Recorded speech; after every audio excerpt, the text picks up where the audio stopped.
nós não conseguimos falar da tribo de Judá, que seria a tribo que iríamos começar a meditar, né? Sobre a qual começaríamos a meditar. A gente não consegue falar da tribo de Judá sem antes darmos uma parada numa personagem, num homem mencionado pelo livro de Josué, que é o Caleb. Porque aqui ó, a gente está falando das divisões das tribos. Quando chegamos em Josué capítulo 14, e o texto desta noite é 14 do 6 ao 15, eles fazem uma parada nas narrativas sobre a distribuição das tribos, sobre aquelas localizações, para falar do Caleb. Caleb, nome que significa cão, escravo. Já começamos aí, né? O nome não diz nada sobre o indivíduo, a menos que ele era um cara dotado de capacidade guerreira, ele era um cara aguerrido.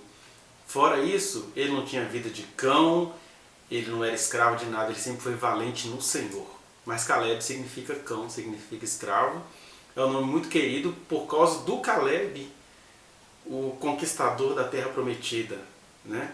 Por que Caleb torna-se uma figura tão importante na história dos hebreus e, como consequência, na história da cristandade? Primeira coisa, o Caleb, quando a gente vai lá em Números no capítulo 14, fica muito claro que ele quase morre apedrejado com Josué, porque Moisés tinha enviado 12 espias, cada um representando uma tribo, e aí, daqueles 12 espias, 2 se destacaram. Um foi Josué, da tribo de Efraim, e o outro foi o Caleb, da tribo de Judá. Ele foi representando a tribo de Judá. E aí o pessoal leva aqueles relatórios assim, realistas, verdadeiros. Olha, a terra tem gigantes, o povo é poderoso. Eram relatórios verdadeiros. Mas aí chega o Caleb e pensa assim, gente, existe um fato, esse é um fato. O fato é que a terra é difícil, mas a gente precisa se apegar à verdade. Qual é a verdade? A verdade é que nós estamos aqui em Cristo, né? Ele diria hoje, mas na época nós estamos aqui no nome do Senhor. Foi o Senhor que nos trouxe até aqui, o Senhor vai nos levar até lá. O Senhor sempre diz que a guerra é dele, então é dele essa guerra. A gente só vai ser agente, né? A gente só vai agir no nome do Senhor, a vitória é nossa. E aí o povo falou assim, o que vocês dois estão agindo loucamente, quiseram apedrejá-los, diz o versículo 10 do capítulo 14 de Números. Outro episódio que envolve o Caleb é dos que tinham mais de 20 anos de idade depois dessas rebeliões no deserto, ele foi o único, fora Josué, que entrou na Terra Prometida. Então só Josué e Caleb entraram na Terra Prometida, porque os outros todos, incluindo os espias, morreram no deserto. Isso está lá em Números no capítulo 14. O quarto aspecto do Caleb é que ele não é mencionado senão após 45 anos. Passam-se 45 anos e aí ele volta a ser mencionado nas Escrituras, precisamente no capítulo 14 de Josué, quando ele vai relembrar as vitórias que o Senhor deu a ele, né? Que daqui a pouco nós vamos detalhar isso.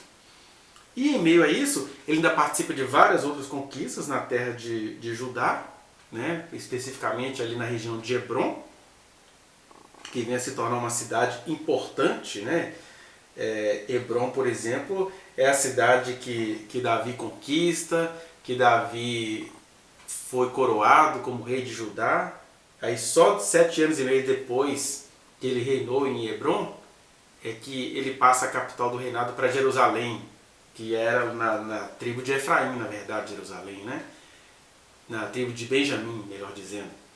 E a partir daí a gente começa a ver um conflito histórico, né?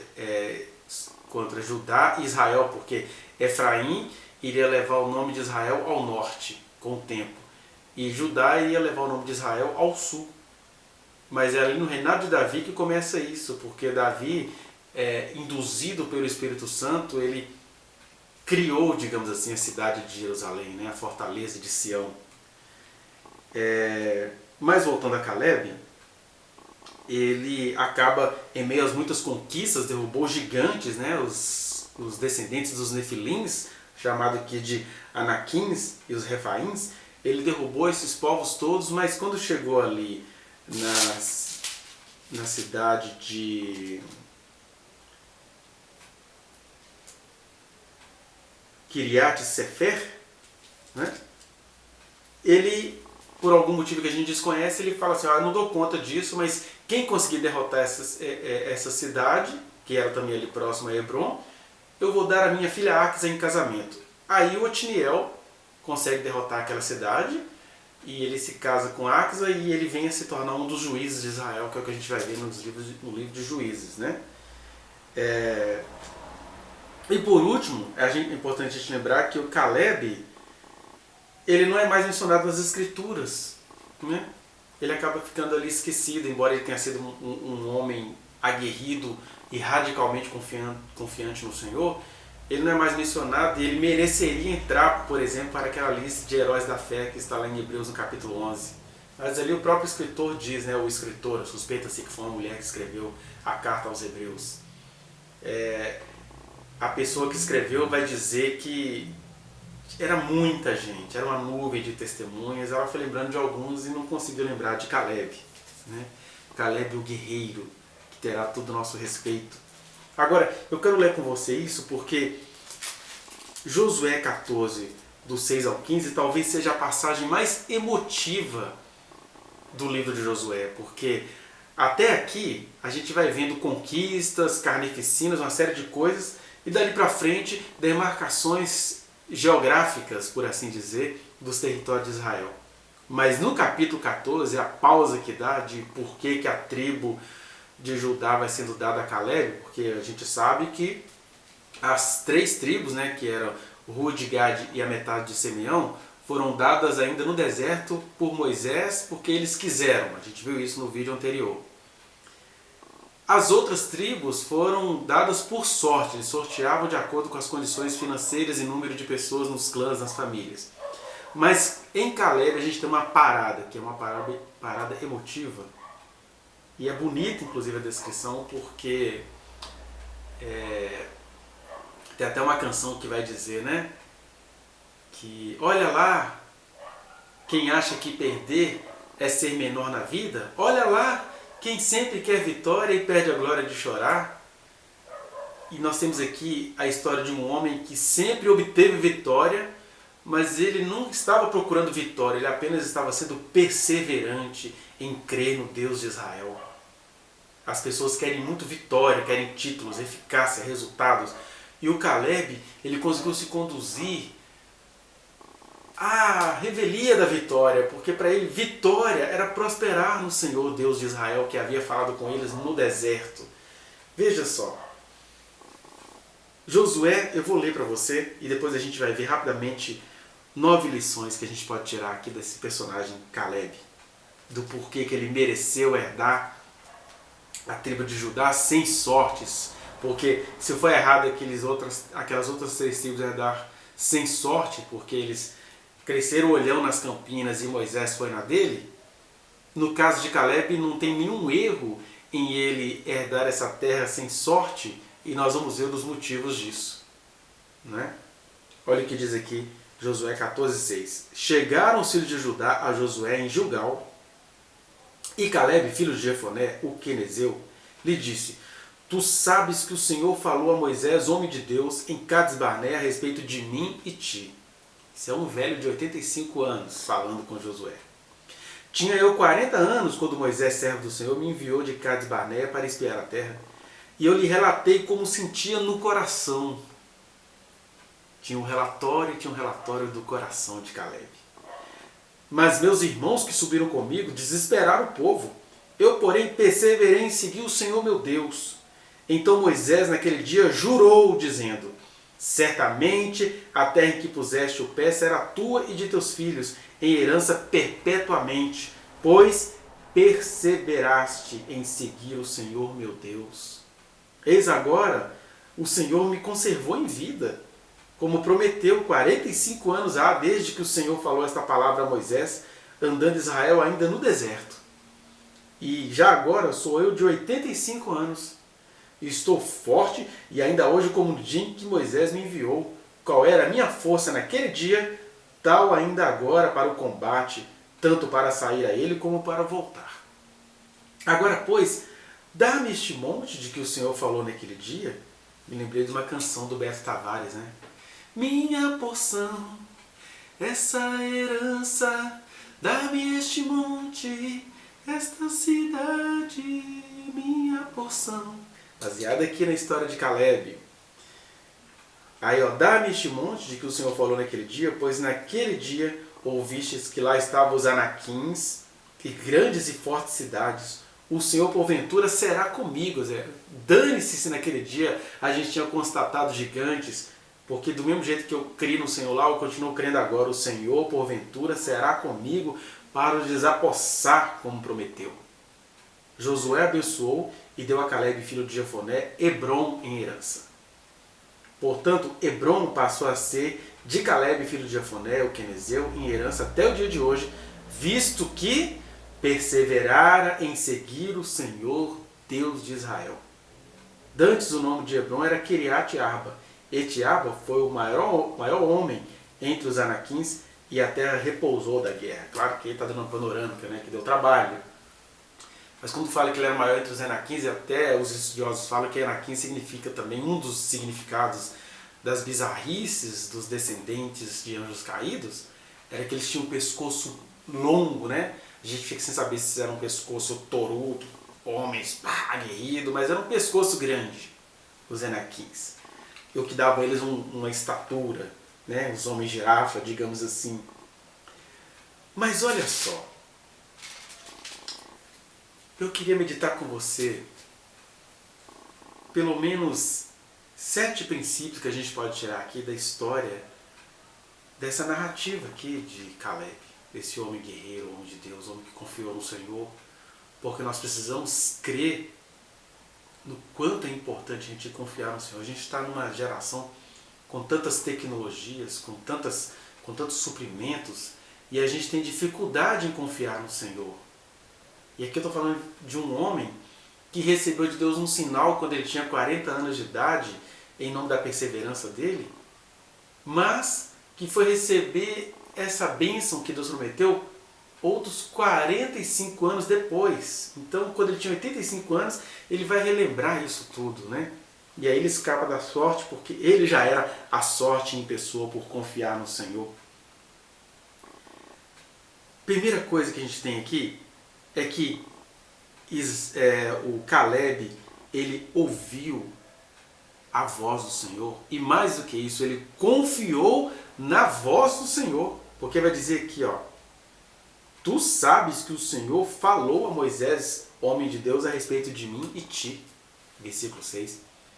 Nós precisamos voltar a essa confiança. A gente confia no profeta, a gente confia no pastor, a gente confia no presidente da República. Nesta data, precisamente, o Brasil está em polvorosa, porque o Queiroz, o corrupto da família Bolsonaro, o PC Farias, que seria do Collor, é o Queiroz do Bolsonaro. Ele foi preso, a gente não sabe no que vai dar isso, mas está todo mundo tenso. O presidente nem falou lá com seus fãs, hoje pela manhã. E agora à tarde, o ministro da Educação, que estava ali militando por questões de extrema-direita, não tinha nada a ver com amor à educação, ele deixou o cargo. Ainda não sei detalhes do que aconteceu, mas o que eu estou dizendo é que a gente confia em Weintraub, a gente confia em Bolsonaro, a gente confia no pastor, a gente confia no pai, a gente confia na mãe, a gente confia em tudo. E Caleb, ele fala assim, não, o meu negócio é com o Senhor e, consequentemente, com o que ele falou. Foi o Senhor quem falou? Foi o Senhor quem falou? Está valendo. Então, lembre-se de que o Senhor falou acerca dessa situação. Porque a gente faz muito isso. Ah, o Senhor falou, mas sei lá, o Senhor falou, mas a gente é que faz. Não, o Senhor falou, a gente precisa voltar à radicalidade da voz do Senhor. A gente fala muito da palavra de Deus, que ela está aqui em parte registrada nas Escrituras, mas as Escrituras indicam a origem. Foi Deus mesmo falando no monte, com sinais, foi Deus falando com Caleb, foi Deus falando em Cristo Jesus. Então, eu preciso ir lá nas origens, como Caleb, e valorizar a voz do Senhor, porque ser crente é sobre tudo isso, é crer que Deus está vivo e Ele fala. Ele fala. A gente vira teólogo, a gente vira especialista em um monte de coisa, mas você não deveria perder essa originalidade do fato de que Deus fala. Eu me lembro quando eu tinha, sei lá, em 1997, os meus 23 anos de idade, acho que sim.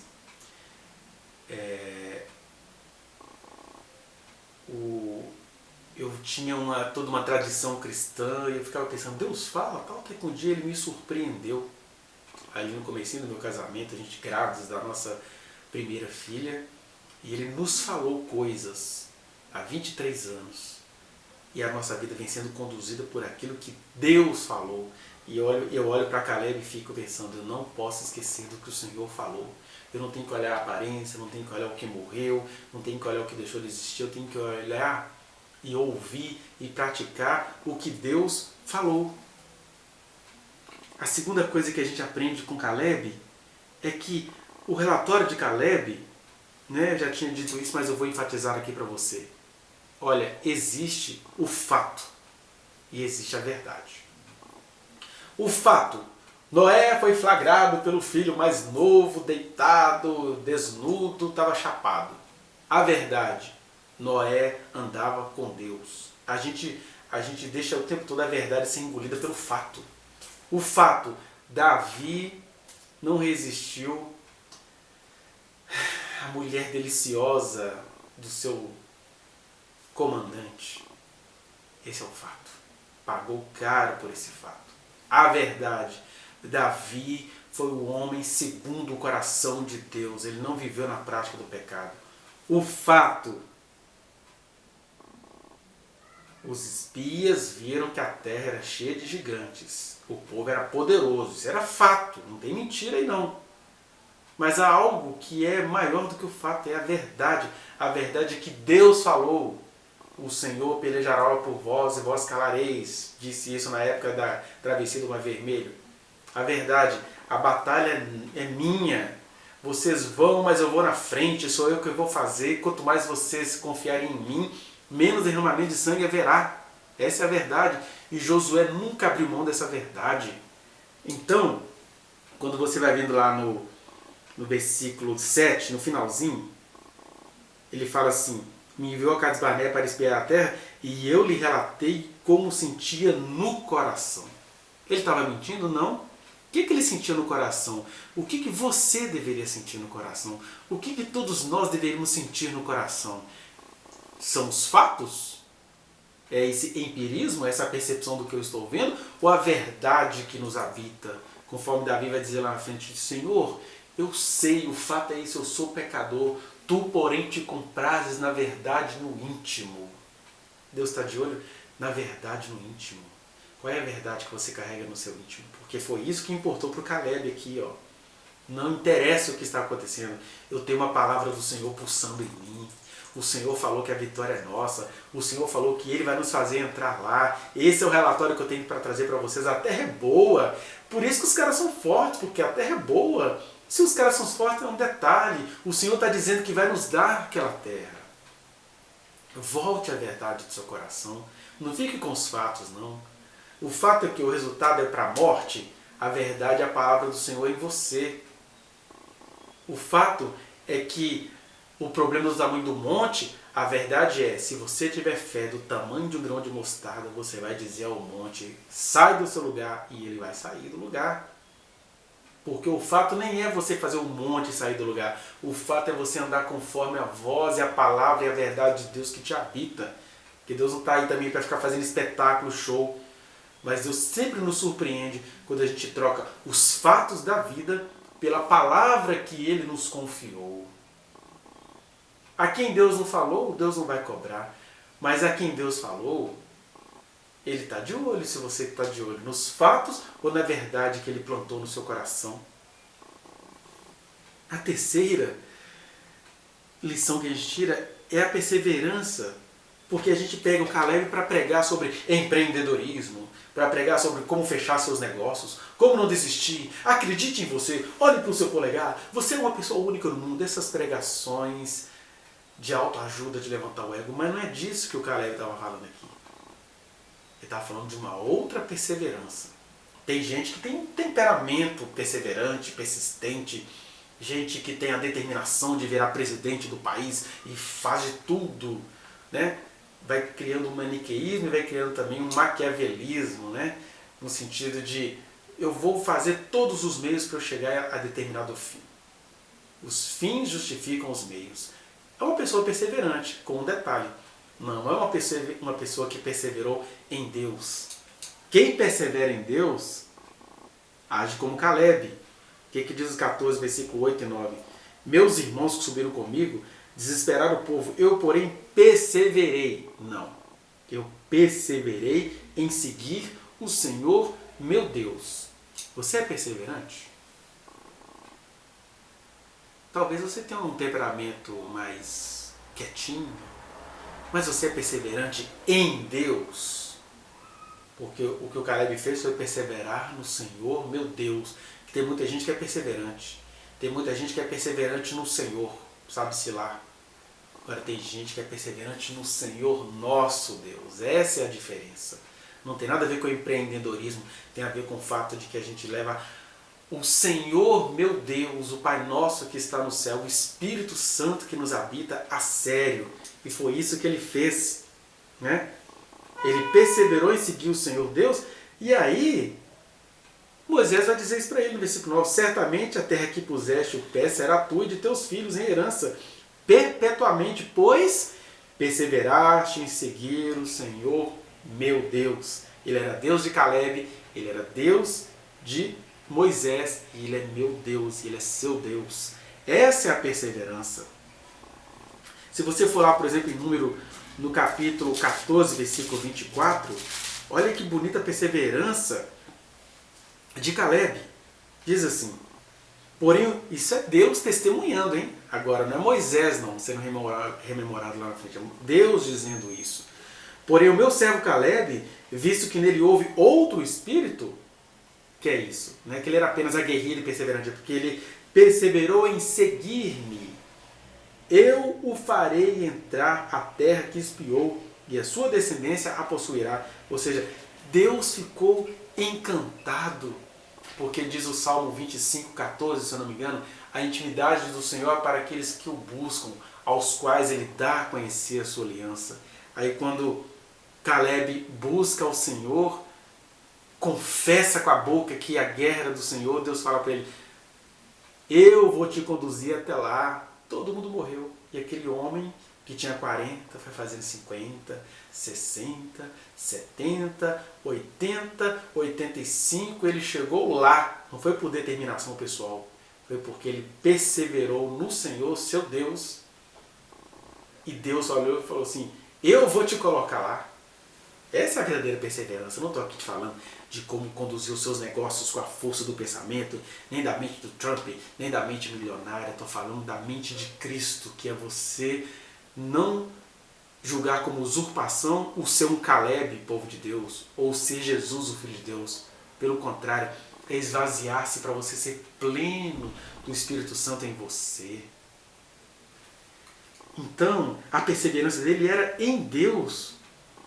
Não era ele apenas que entrou ali, foi Deus quem o conduziu, né? Então a gente pode pensar assim, o Caleb entrou lá, então eu vou aprender a perseverar para eu conseguir o que eu quero. Não, é aprender a perseverar em Deus, que pode te dar as coisas no sentido de que a sua vontade coincidiu com a dele, ou pode dizer para você, igual ele disse para Pedro, né? Pedro, se o João vai viver até que eu venha, que te importa? Porque andar com Deus não é ter todos os desejos satisfeitos, é ter os desejos satisfeitos nele. E é por isso que o João fala, olha, se a gente pedir, a gente pode ficar certo de que ele vai nos ouvir, ele vai nos atender. Porque sabe o que é ser atendido? Sabe o que é de fato conquistar a terra prometida, ser atendido?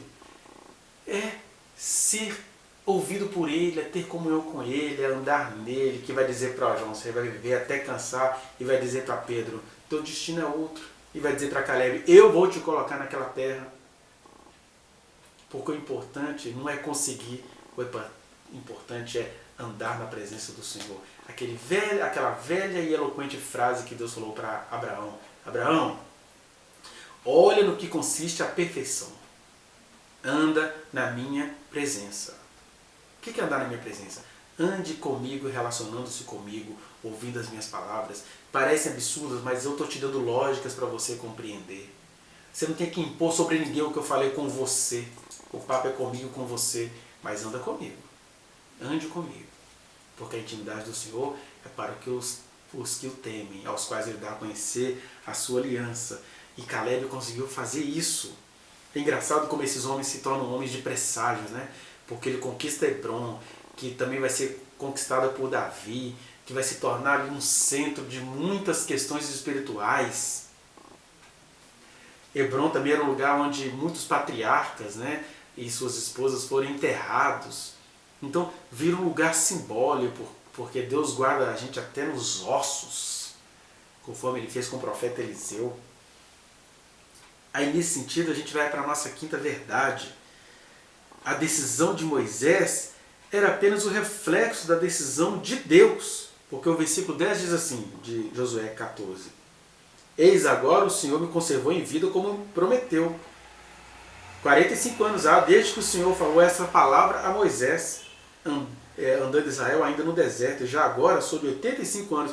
Ou seja, ele lembrou que Moisés prometeu que aquele lugar ia ser dele. Mas o que Moisés prometeu na verdade, você acabou de ler comigo em Números, foi Deus quem falou, eu vou conduzir Caleb até a terra e ele vai herdar essa terra, que ele espiou e falou bem dela, porque ele não ficou preso aos fatos, ele ficou preso à verdade do íntimo. Ele sabe que aquela terra sou eu quem dou e eu vou dar. Então, até quando um líder decide sobre a nossa vida, como Moisés, tem de estar em sintonia com essa verdade do íntimo. A sexta e penúltima lição que a gente tira da história de Caleb, que herdou parte da tribo de Judá, é que a radical confiança em Deus sempre transcenderá a herança biológica. Porque olha o que diz no 14, versículo 11. Ele vai dizer, estou forte ainda hoje como o dia em que Moisés me enviou. Ai, que coisa linda, né? O primeiro aspecto é isso. O velhinho de 85 anos estava forte, como no dia que Deus falou com ele. Estou forte. Por que ele está forte? Porque quando você carrega a palavra do Senhor, você vai chegar aonde você tem de chegar. Não tem velhice. Abraão teve filho com 100 anos, o Isaac. Não tem velhice. O que tem de ser, será. João ficou velho, até escrever o Apocalipse. E Caleb ficou velho, foi novo. Sabe por quê? Porque de sorte que a sua mocidade se renova como a da águia, vai dizer o Salmo. Essa é a promessa que Deus tem para os velhos. A velhice biológica não é nada perto das questões que transcendem a nossa natureza biológica. Deus nos dá força, Deus nos dá graça, Deus nos dá vida, Deus nos dá projetos. Olha, o cara com 85 anos já tem um tanto de coisa para conquistar. Quando não deu conta, ainda pôde fazer uma cerimônia de casamento com sua filha, porque em Cristo a vida continua o tempo todo e de maneira sobrenatural. Porque foi Deus quem deu a força para o velhinho Caleb conquistar o que ele ainda não tinha conquistado aos 85 anos de idade. Porque ele perseverou no deserto, ele bebia de cada palavra do Senhor, ele confiava em tudo que o Senhor falou naqueles 40 anos de aparente paradeira. Nunca murmurou e ainda chamava a atenção dos seus irmãos o tempo todo. E assim a gente chega à nossa última lição, que, olha, Deus já transplantou a herança biológica de Caleb, dando a ele inclusive vitória sobre os gigantes. Por isso que quem confiou no esperar, naqueles 45 anos aguardando, confia no executar. Olha como é que ele confiou no executar quando ele chega no versículo 12. Ó. Agora, pois, dá-me este monte de que o Senhor falou naquele dia, pois naquele dia ouviste que lá estavam os anaquins. Olha que velho foi. 85 anos de idade, olha, tem anaquim para eu derrotar aí. Anaquim você já sabe de outros vídeos, né? Eram povos que descendiam dos gigantes, de anjos caídos, que eram feitos de maneira estranha, que tinham problemas, sei lá, na hipófise, em alguma glândula, porque eles tinham aberrações físicas. Eles grunhiam, eles tinham um pescoço grande, eles eram imensos. Você vai ver o gigante Golias derrotado por Davi, tinha 24 dedos, né? Que era 6 em cada mão e 6 em cada pé. Então, eram pessoas deformadas porque elas vinham de questões biológicas misturadas com questões espirituais, por assim dizer, decaídas, filhos de demônios. E aí ele fala, olha, lá estavam os anaquins e grandes e fortes cidades, o Senhor porventura será comigo para os desapossar como prometeu. Porque Deus tinha um juízo contra os descendentes de gigantes, além de ter contra os cananeus. E o Caleb está assim, estou aqui, estou forte, porque quem teve a confiança radical no esperar, o que é esperar? É caminhar em Deus. Parece que está tudo parado, mas você está caminhando nele. É igual viajar de avião. Você está parado, mas o avião está andando, está voando, né? Você está parado, mas você está saindo de um lugar para o outro. É assim a vida em Cristo. Perdoe minha pobre comparação de comparar Deus com um avião. Só para fazer uma comparação de emocionalidades, de sensações. Aí quem teve essa ousadia de esperar no Senhor, porque esperar no Senhor num mundo de gente estressada exige de nós muita ousadia. Quem teve essa ousadia de esperar no Senhor vai ter a ousadia na hora de executar. E o Caleb executou esses gigantes aqui. Quer ver? Quando ele chega, por exemplo, versículos 15 também. Dantes o nome de Hebron era Kiriat Arba. Este Arba foi o maior homem entre os anaquins. E quando você vai lá no 15, versículo 13 e 14, também diz assim. A Caleb, filho de Jefoné, porém, deu Josué uma parte no meio dos filhos de Judá, segundo lhe ordenar o Senhor, quer dizer, Deus ordenou aquilo, a saber, Kiriat Arba, isso é, Hebron. Este Arba era o pai de Anak. Dali expulsou Caleb os 3 filhos de Anak, Sesai, Aimã e Talmai, gerados de Anak. Então, o homem velhinho que transcendeu a toda a herança biológica porque confiou no Senhor, ele teve a ousadia de esperar. E agora era a ousadia de executar, de ir para a ação. Sem medo, porque aqueles homens não tinham medo de nada não, tá? A gente vai ver aí, por exemplo, acho que na tribo de Judá tinha um lugar chamado lá, exatamente, na tribo de Judá, tinha um lugar chamado Vale do Filho de Inom, que com o tempo vai dando o nome de Geena, ou Gerinom, ou Geena, que era um lugar cheio de ossadas de quê? De crianças que eram sacrificadas às divindades, entre elas Moloque.